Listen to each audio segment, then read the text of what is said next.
Good morning to all of you. आज हम लोग एक नए टॉपिक में चर्चा करेंगे जो कि बहुत सिंपल है। आप लोग सबको ही पता होगा 26 January which is also known as republic day of India. जैसा कि हम लोग बात करने वाले आज की 26 जनवरी को गणतंत्र दिवस क्यों कहा जाता है, 26 जनवरी को ही रिपब्लिक डे क्यों मनाया जाता है। तो हम लोग देखे थे, अगर आप मेरे पुराने वीडियो अगर देखते होंगे तो हम लोग पढ़े थे बहुत पहले से 1857 जब हमारा देश गुलाम था तो 1857 की क्रांति हुई थी, रिवोल्ट ऑफ 1857।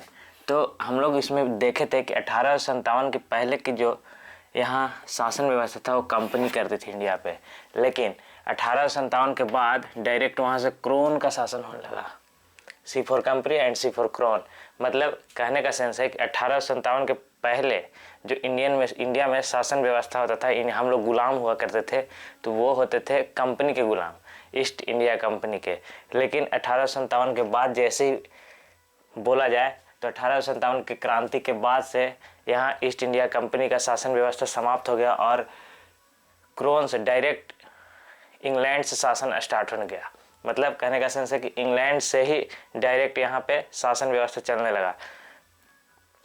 अब उसमें होता क्या है कि हम लोग जैसे कि जनरली बात है कि अगर किसी को अगर कोई कहे तो किसी भी देश में सारे को हम लोग बैड मैन नहीं कह सकते हैं, मतलब सारे इंसान किसी देश के खराब नहीं होते और सारे इंसान किसी देश के अच्छे भी नहीं होते। सिमिलरली उसी तरह से अगर देखा जाए तो इंग्लैंड के जो निवासी थे, जो कुछ कुछ शासक अच्छे भी थे, तो इन लोगों को कहना था कि आप लोग इंडिया का नियम कानून बनाइए। और नियम कानून बनाने के लिए ही इंडिया में 1909 मतलब कहने का सेंस है कि 10-10 साल पे कानून बनने के लिए आया करते थे। 1909, 1919 और हम लोग जनरली 1929 तक बात करेंगे, इसमें सारा कुछ समझ में आ जाएगा। तो इंडिया में सबसे पहले कानून बन करके आया 1909 में, मार्ले मिंटो सुधार अधिनियम। इससे उतना लेना देना नहीं, इसी में हम लोग देखेंगे मार्ले मिंटो सुधार अधिनियम में ही हम लोग को बोल सकते हैं कि हिंदुस्तान और पाकिस्तान का बीज बो दिया गया था। अली जिन्ना तो आगे चल के उसका मतलब फल बोल सकते हैं कि है। 1919 में मॉन्टेग्यू जेम्सफोर्ड अधिनियम आया था, लेकिन बहुत ज़्यादा विरोध हो जाने के कारण इंग्लैंड से जो लोग आते थे वो लोग बोले कि अगर इंडिया में अगर सही से नियम कानून बनाना है तो पहले भ्रमण करना होगा इंडिया का, और भ्रमण करने के लिए इस अधिवेशन कानून आने वाला था 1929 में ही, लेकिन 1927 में ही भेजा गया। एक ग्रुप को संगठित कर करके भेजा गया कि जाइए पहले इंडिया में देखिए क्या है नहीं है, उसके बाद आप लोग कानून बनाइएगा। उस समय बताया जाता है कि 1927 में इंग्लैंड के पीएम थे स्टैनली, और स्टैनली थे तो स्टैनली लॉर्ड इरविन के सलाह से, उसमें अगर बोल सकते हैं तो इंडिया के जो हेड हैं लॉर्ड इरविन थे। इरविन की सलाह से 7 सदस्य का एक समिति बनाया गया, कमेटी बनाया गया, और कमेटी बना करके उसको नाम दिया गया साइमन कमीशन। साइमन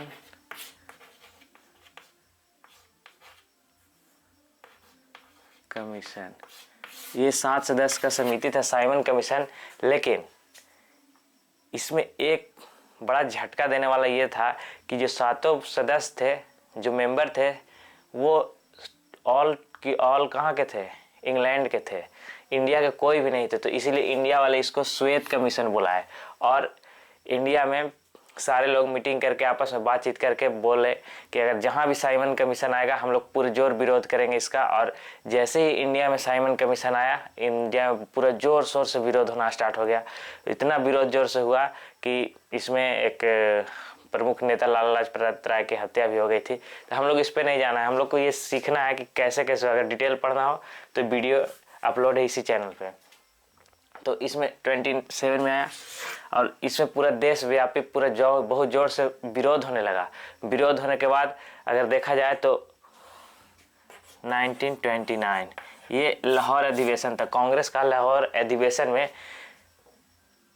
जब होना था तो उस टाइम एक और घटना घटी इंडिया में।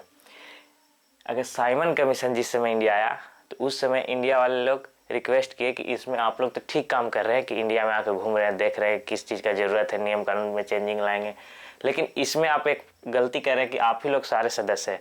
इसमें हम लोगों को भी कोई सदस्य, हम लोग कुछ लोगों को इसमें सदस्य के रूप में हम लोग को बुलाइए, उसी में बैठाइए, हम लोग भी इसमें रहेंगे और आपस में बातचीत कर करके नियम बनाएंगे। लेकिन लॉर्ड इरविन और वहाँ के जो और सदस्य लोग थे, इन लोग इंडिया वाले को मजाक उड़ा दिया और मजाक उड़ाने के साथ साथ बता दिया कि इंडिया वालों को इतना बुद्धि कहाँ है कि वो लोग नियम कानून बनाएंगे। इससे इंडिया वाले लोग बहुत ज़्यादा नाराज हुए और इंडिया वाले खुद एक नेहरू रिपोर्ट बनाए, जो लाहौर अधिवेशन का था। लाहौर अधिवेशन में नेहरू रिपोर्ट तैयार किए, इसका लाहौर अधिवेशन का जो अध्यक्ष थे और सचिव बोल सकते हैं, ये पीटू नेहरू थे, पंडित जवाहरलाल नेहरू, और अध्यक्ष मोतीलाल नेहरू और कुछ 7 सदस्य का बैठक हुआ, मतलब ग्रुप बैठे और इंडिया में एक नेहरू रिपोर्ट बनाए। नेहरू रिपोर्ट में और उन लोग को अंग्रेज के मुंह पे मारे, बताया कि देखिए हम लोग भी रिपोर्ट बना सकते हैं। और इसी में इंडिया वाले लोग 29 के लाहौर अधिवेशन में ही इन लोग आपस में पहले स्वराज बोलते थे। स्वराज कहने का मतलब हम लोग का स्वराज होना चाहिए, खुद का होना चाहिए, हल्का सा हो मेरा और हल्का सा अंग्रेजों लोग का भी हो, तो मिल बांट के राज कर लेंगे।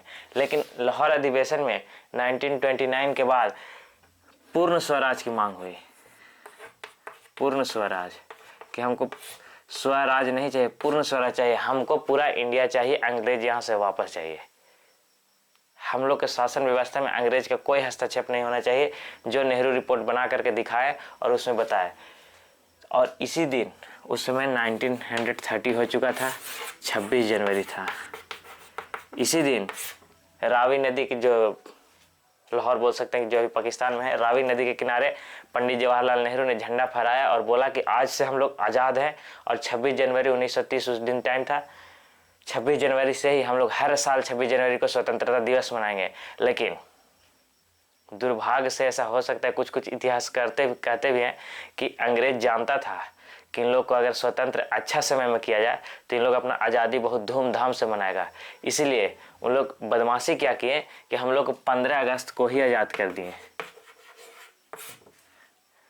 इससे क्या हुआ कि 15 अगस्त को भारी बारिश का मौसम रहता है, हमेशा 15 अगस्त को पानी वगैरह पड़ते रहता है, तो अंग्रेज चालाक थे, वे हम लोग को आज़ाद किए 15 अगस्त 1947 को और आज़ाद करके चले गए। जिससे हम लोग स्वतंत्रता दिवस बहुत ज़्यादा धूमधाम से नहीं मना पाते हैं। उन लोग जाते हैं कि जहाँ परेड सावधान किए, छपाक से पड़ेगा पानी। लेकिन हम लोग भी ठान लिए थे कि 26 जनवरी को भी हम लोग स्वतंत्रता दिवस मनाना था, लेकिन आज़ाद हो गए यहाँ, तो इसको स्वतंत्रता दिवस के रूप में मनाया जाने लगा। लेकिन उसी तरह से उसी टाइम हम लोग का संविधान भी जो है बन के तैयार हो गया था। तो बोला गया कि अभी रुक जाइए, थोड़ा सा वेट कर लेते हैं 1-2 महीना और 1-2 महीना और वेट करके हम लोग का जो संविधान था वो 26 जनवरी को ही लागू किया गया। और हम लोग इसी दिन से गणतंत्र दिवस मनाते हैं, यानी इसको बोल सकते हैं रिपब्लिक डे ऑफ इंडिया। एक बात और, स्वतंत्रता दिवस का मतलब हम लोग जिस दिन आज़ाद हुए थे। गणतंत्र का मतलब क्या होता है? गणतंत्र का मतलब होता है कोई भी देश में राष्ट्रपति हो और वो कोई लिखित संविधान हो उसको फॉलो करें। अगर किसी भी देश में कोई लिखित संविधान है, उसको अगर वहाँ के राष्ट्रपति फॉलो करते हैं तो उस देश को गणतंत्र देश कहा जाता है। कहने का सेंस है कि जो वहाँ का मालिक हो, हेड हो, वो कोई लिखित नियम कानून को पालन करे, उसी को गणतंत्र देश बोलते हैं। तो मैं आशा करता हूँ कि आप सबको 26 जनवरी यानी गणतंत्र दिवस के बारे में पता चल गया हो कि गणतंत्रता दिवस हम लोग क्यों मनाते हैं इंडिया में, जो कि हम लोग को पहले से ही आते आ रहा है। इस दिन स्वतंत्रता दिवस मनाना था, लेकिन अंग्रेज का कुछ बदमाशी था जो 15 अगस्त को आज़ाद कर लिए। कुछ इतिहासकार लोग कह रहे कि इतना दिन 200 साल रहा है तो कुछ महीना और रह जाता और 26 जनवरी को ही आज़ाद करता, लेकिन उन लोग भी बहुत चालाक थे। खैर, जो हुआ सो हुआ, जो अच्छा ही होगा, जो होता है वो अच्छाई के लिए होता है। तो हम लोग देख लिए कि 15 अगस्त और 26 जनवरी क्यों मनाते हैं। आज के लिए इतना ही, मिलेंगे नेक्स्ट क्लास में। Thank you.